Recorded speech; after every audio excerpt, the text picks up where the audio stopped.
We do not leave them out. Thank you, Mr. Speaker. Call Jami-Lee Ross.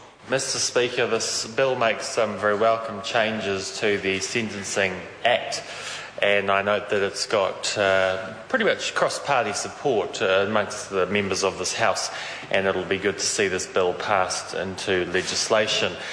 Police officers play an important role in the community, so do prison officers, and keeping those behind bars still there.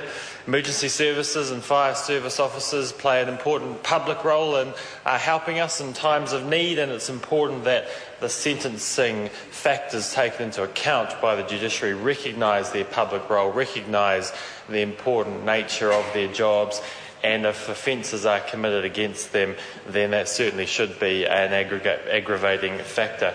Mr. Speaker, I wasn't intending on saying very much on this bill, but I do wish to pick up on some of the comments of the last speaker. I find myself following her again and wishing to disagree with some of her comments. I don't think this bill is unnecessary. She asked whether or not there was evidence that this was necessary. In the few minutes I've had, I haven't had a long time to pull out a huge number of statistics, but let me give the House just a few. In the 5 years to the end of the last decade, total assaults on police increased by a third, from 1,869 to 2,481, while serious assaults increased by 38%, from 298 to 304. Also, attacks on corrections officers has increased. In the same period, the number of assaults increased from 151 to 304. That's a doubling of attacks on corrections officers.